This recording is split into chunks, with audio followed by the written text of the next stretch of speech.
গভীর রাত করে মাহফিলে গিয়েছে। আমি নিজে মাহফিলে ছিলাম, 3 জায়গায় তার সাথে মাহফিল নিয়েছি, তাকে পাইনি। গভীর রাতে মাহফিলে গিয়েছে, কারণ পুরো টাকা না দিলে সে মাহফিলে যাবে না। অসংখ্য মাহফিলে এই জাতীয় ঘটনা ঘটেছে।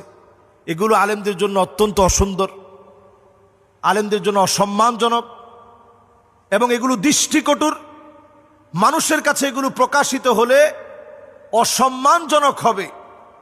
আজকের এই আলোচনা থেকে আমি সজাগ করতে চাই, আমরা গালিগালাজ করার ক্ষেত্রে সতর্ক হই, কথা শোনার ক্ষেত্রেও সতর্ক হই। কার কাছ থেকে কথা শুনছি? আমি এক মাহফিলে নিজের চোখে দেখেছি 11:29 যাওয়ার পর মারামারির অবস্থা। তো এই যে এই জাতীয় ঘটনাগুলো ঘটেছে এতদিন ধরে,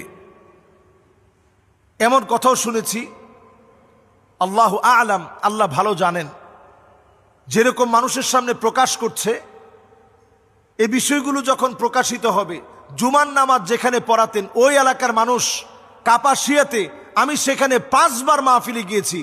সে এলাকার মানুষ আমাকে বলেছে যে ইচ্ছে মতো এসে, সময় গময় নাই, এসে জুমার নামাজ পড়াতো। তো এই বিষয়গুলো কিন্তু সজাগ থাকতে হবে। একজন দায়ী সব বিষয়ে আপনাকে সজাগ দৃষ্টি রাখতে হবে।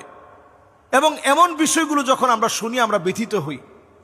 একটা বোনের আর্তনাদ আমাদেরকে অনেক সময় ব্যথিত করে, একজন মায়ের আর্তনাদ আমাদেরকে ব্যথিত করে, একজন ভাইয়ের আর্তনাদ আমাদেরকে ব্যথিত করে। কাজে এই বিষয়গুলো একেবারে ছোটখাটো বিষয় না। ভুলে ভরা মানুষের জীবনে অনেক ভুল আছে। হুন্না লিবাসুল লাকুম ওয়া আনতুম লিবাসুল লাহুন্না, তারা আমাদের কাছে আমাদের পোশাকের মতো। এই পোশাক যেন ময়লা না হয়, এটা আগে থেকে আপনার সজাগ থাকা দরকার ছিল। আরেকটি বিষয় বলতে চাই, আমরা যারা ফেসবুক চালাই, আপনি যদি সৎ একনিষ্ঠ মুখলেস হন, আপনি আপনার ফেসবুকের অ্যাক্সেস আপনি আপনার স্ত্রীকে দিয়ে দিবেন। তার তো নতুন করে ফেসবুকের দরকার নেই। ফেসবুকে এত ফলোয়ারের দরকার তো আপনার স্ত্রীর নেই। আমাদের বাসায় যারা আছে, আমার ফেসবুক সবাই চালায়।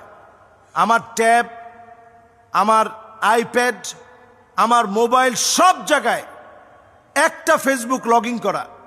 সবাই এটাতে যে কোনো মুহূর্তে অ্যাক্সেস করতে পারে, প্রবেশ করতে পারে, দেখতে পারে।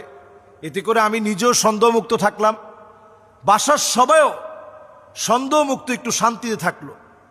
এজন্য অন্তত আর আমরা এই বিষয় নিয়ে কাদা ছোড়াছড়ি চাই না। যা হয়েছে সুন্দর একটা সমাধান হোক, এবং এই ক্ষেত্রের দায়ভার যেন আলেমদের কাঁধে না আসে। আল্লাহ যেন আমাদেরকে বোঝার তৌফিক দান করেন। আসসালামু আলাইকুম ওয়া রাহমাতুল্লাহি ওয়া বারাকাতুহু।